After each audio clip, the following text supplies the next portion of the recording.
Hello everyone, this is me Mashal Khan Safi and you are watching Mashal Khan Official.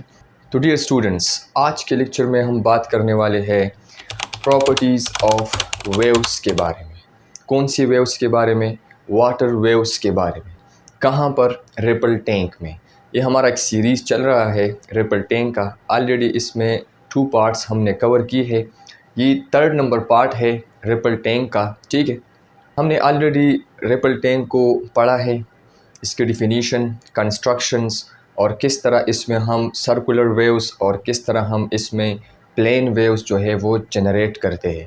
आज के lecture में हम ripple tank की properties के बारे में बात करेंगे। ये है topic number 10.7।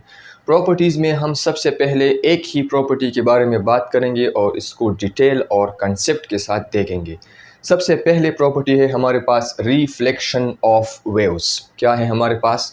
Reflection of waves. ठीक है, रिफ्लेक्शन सबसे पहले हम इसकी मीनिंग के बारे में बात करेंगे। रिफ्लेक्शन, री का मतलब है यानी बैक, वापस। फ्लेक्शन का मतलब है ये फ्लेक्टीरिया से निकला है, जिसका मतलब है यानी टू बेंड, यानी टू बेंड बैक। एक चीज़ का एक मीडियम से जाना, दूसरी मीडियम से टकराना और उसी मीडियम से वापस आना। जिस मीडियम से टकराया है उस मीडियम से वापस आना कहाँ पर? जिस मीडियम से ये ऑलरेडी गया है। ठीक है, तो इसी को हम रिफ्लेक्शन कहते हैं। अगर हम इसकी डिफिनीशन के बारे में बात करें तो रिफ्लेक्शन क्या है?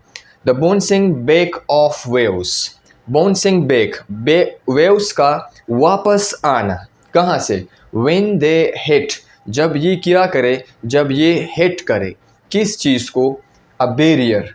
बैरियर मीन एक ऐसी चीज़ जिसको हम कहते हैं कि एक रुकावट हो। बैरियर कुछ भी हो सकता है, वॉल हो सकता है, आपके पास एक रॉड हो सकता है, एक वुड हो सकता है। ठीक है, आर अ सरफेस, या ऐसी सरफेस को that they can not pass through, जिससे वो वेव्स जो है वो पास ना हो जाए।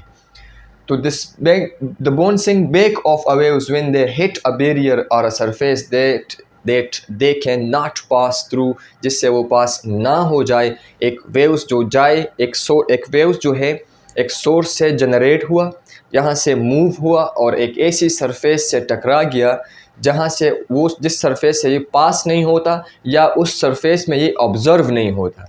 एक हार्ड सरफेस हो, रिजिड बॉडी हो, जिसके साथ ये टकरा जाए और वहाँ से वापस आ जाए।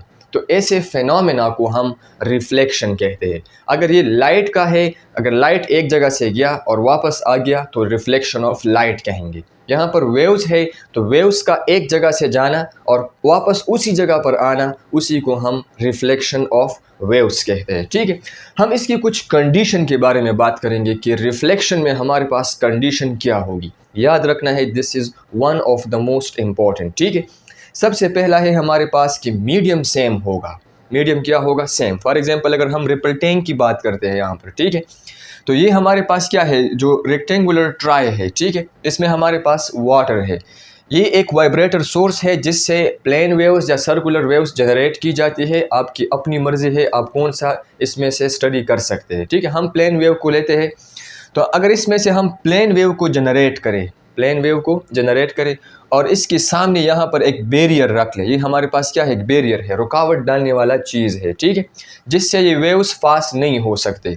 जब यहाँ पर वेव्स जनरेट होंगे, प्लेन वेव्स जनरेट होंगे, तो हमने ऑलरेडी रे और वेव फॉर्म को पढ़ा है। ठीक है, तो ये हमारे पास वेव फ्रंट है और जिस डायरेक्शन में वेव मूव करते हैं उसी को हम रे कहते हैं। तो एक रे आएगा और इस सरफेस के साथ टकराएगा और वापस जहाँ से ये सोर्स है, अब जहाँ से ये वेव्स जनरेट होती है उसको सोर्स कहते हैं। ये सोर्स है, यहाँ से गया है, एक बैरियर के साथ टकरा गया और वहाँ से वापस आया है। वापस कहाँ पर आया है? जिस मीडियम से वेव गया है उसी मीडियम में वापस आना। तो सबसे पहला कंडीशन क्या होगा कि मीडियम क्या होगी? मीडियम सेम होगी। अगर एक लाइट है, ईयर से पास हुआ, एक सरफेस से के साथ टकरा गया, ठीक है, तो वापस कहाँ पर जाएगा? ईयर में जाएगा। तो एक मीडियम से जाना, दूसरी मीडियम के साथ टकराना और वापस उसी मीडियम में आना, उसी को रिफ्लेक्शन कहते हैं। क्या कहते हैं? रिफ्लेक्शन। ठीक है, नंबर 2, इसमें हमारे पास दूसरा जो कंडीशन है वो ये है कि angle of incidence and angle of reflection दोनों क्या होंगे? ये सेम होंगे। रिफ्लेक्शन ऑफ वेव्स में angle of incidence and angle of reflection दोनों क्या होंगे, ये सेम होंगे। अब ये क्या है डिस्कस करते हैं। नंबर 3, हार्ड सरफेस होगा।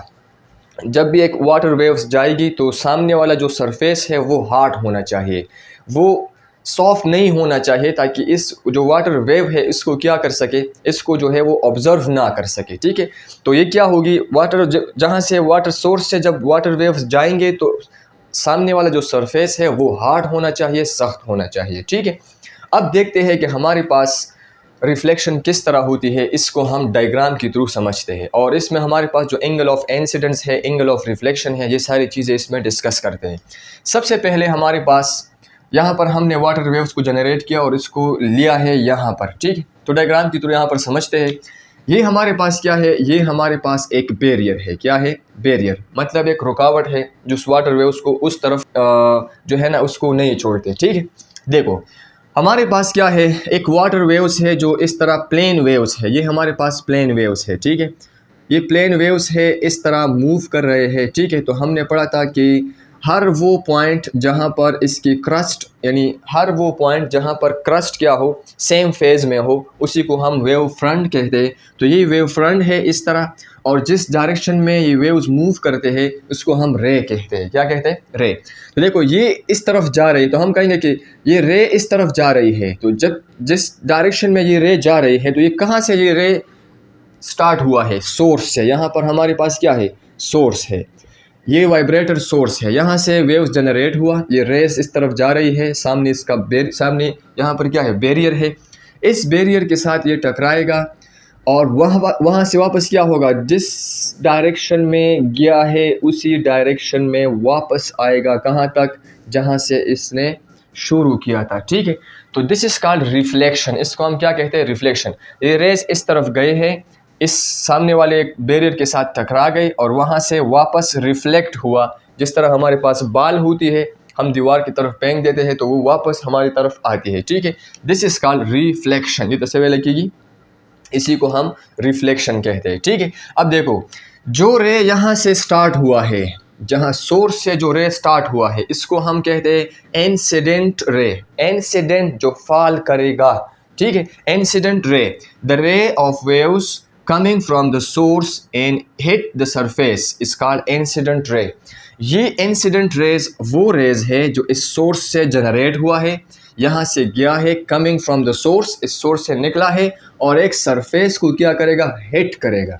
जहाँ पर इसको हिट करेगा, ये जो पॉइंट है जहाँ पर इसको हिट कर रहा है, this point is called point of incident. इसको हम क्या कहते हैं, पॉइंट ऑफ इंसिडेंस। ठीक है, इंसिडेंस कहते हैं या पॉइंट ऑफ इंसिडेंट, जहाँ पर ये टकरा गए हैं। ठीक है, दूसरा रिफ्लेक्टेड रेस, जब ये यहाँ पर टकराएगा तो ये वापस आएगा। क्या होगा, वापस आएगा। दिस वापस आना, इसको रिफ्लेक्टेड रेस कहते हैं। The incident rays coming back after hitting the surface. ये इंसिडेंट रेस जब जाएगा एक सरफेस के साथ टकराएगा और कमिंग बैक वापस आएगा उसी सेम मीडियम में, तो this phenomena is called reflected rays. इसको हम क्या कहते हैं, रिफ्लेक्टेड रेस कहते हैं। और इस पूरी फिनोमेना को हम रिफ्लेक्शन ऑफ वेव्स कहते हैं। ठीक है, ये हमने क्या कर दिया था, इसके सामने जो बैरियर रखा था वो हमने स्ट्रेट रखा था, 90 एंगल पे रखा था कि रेस जिस तरह आ रहे हैं, जिस डायरेक्शन में आए हैं उसी डायरेक्शन में वापस जाएगा। अब यहाँ पर हम बात करते हैं एंगल ऑफ इंसिडेंस और एंगल ऑफ रिफ्लेक्शन की। तो इसलिए हम क्या करेंगे, इसको थोड़ा सा एंगल के साथ रखेंगे इस तरह। ठीक है, ताकि इसको आसानी से इसको एक्सप्लेन कर सके। देखो ये हमारे पास क्या है, ये हमारे पास है इंसिडेंट रेस है। ये इंसिडेंट रेस आ गया, अब इसको हमने क्या कर दिया, थोड़ा सा इस तरह एक एंगल पे रखा है। ठीक है, एंगल ऑफ इंसिडेंस आ गया, यहाँ पर ये पॉइंट ऑफ इंसिडेंस है, यहाँ पर टकरा गया। टकराने के बाद इसका जो डायरेक्शन है वो इस तरफ है। देखो यहाँ से इस तरफ मूव कर रहा है। ठीक है, तो ये इंसिडेंट रेस और ये हमारे पास है रिफ्लेक्टेड रेस। अब हम क्या करेंगे, ये हमारे पास जो सरफेस है इसमें हम एक नॉर्मल बनाएंगे।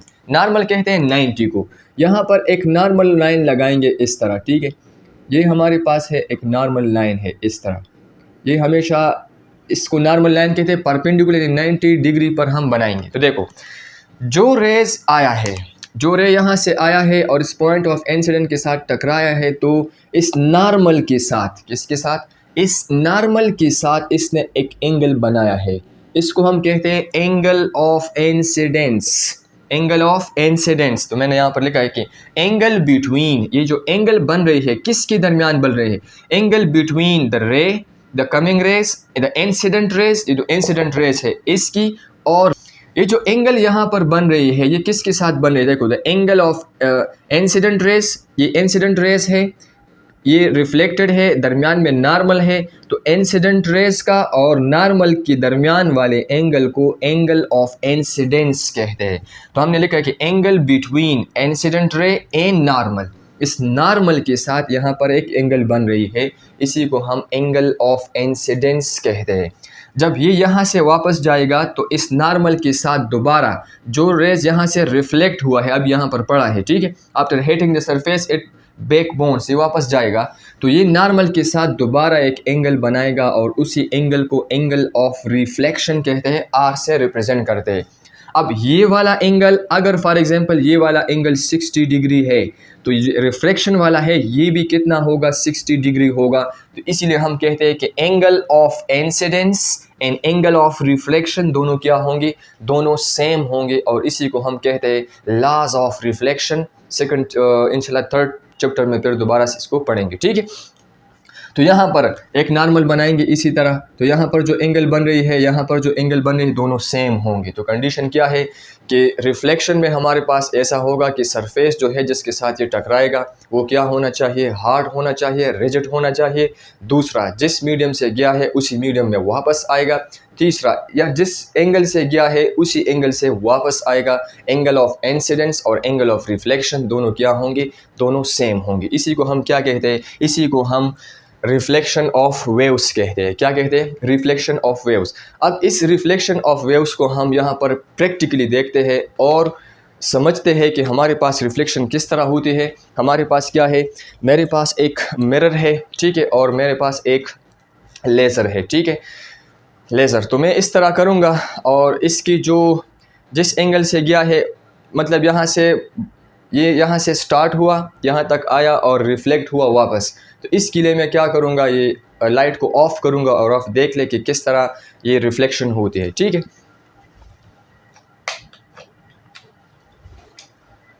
तो देखो हमारे पास क्या है, ये है हमारे पास, ये यहाँ से रे आया है, ठीक है, ये रे इस तरफ आया है, जहाँ पर टकराया है इसी को हम क्या कहते हैं, पॉइंट ऑफ इंसिडेंस, और ये वापस गया है इस तरह, ठीक है। तो ये है हमारे पास रिफ्लेक्शन, जिस मीडियम से आया है उसी मीडियम में वापस गया है। मैं अगर यहाँ पर इस तरह दिखा दूँ, ठीक है, तो देखो इस मीडियम से गया है और वही मीडियम पर वापस उस तरफ से वापस उसी मीडियम में आया है, ठीक है। अगर आप यहाँ पर देख सकते हैं तो देखो एंगल ऑफ रिफ्लेक्शन और एंगल ऑफ, ये एंगल ऑफ हमारे पास जो एंगल ऑफ इंसिडेंस है, एंगल ऑफ रिफ्लेक्शन है, ये अब देख सकते हैं ये चेंज होगा। देखो अगर ये 90 एंगल पे आ जाए इसी तरह, तो ये 90 ही बनाएगा किसके साथ, जिस एंगल में गया है, जिस एंगल पे ये गया है उसी एंगल पे वापस आएगा। अगर हम थोड़ा सा इसको नीचे करें, एंगल बनाएं, तो जिस एंगल से गया है उसी एंगल से ये रिफ्लेक्ट होगा। This phenomena is called reflection of light. ये हमारे पास क्या है, रिफ्लेक्शन ऑफ लाइट है। इसके बाद जो हम फिनोमेना पढ़ेंगे उसको हम कहते हैं रिफ्रैक्शन। रिफ्रैक्शन का मतलब ये है, देखो अगर हम यहाँ पर रिफ्रैक्शन को देख ले तो देखो ये हमारे पास एक मीडियम है, जब इससे लाइट पास होगा, अगर आप देख रहे हो, ठीक है, देखो मैं इस तरह करूँगा तो आपको समझ आ जाएगा। देखो इस लाइट का रे इस तरफ गया है, देखो स्ट्रेट है इस तरह, ठीक है, सामने वाला मीडियम है, क्या है, medium.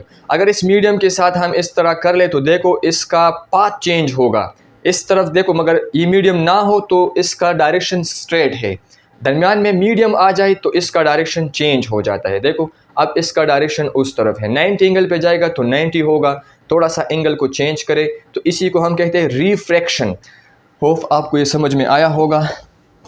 If you have any question, you can ask in the comment section. Thank you very much. Thank you.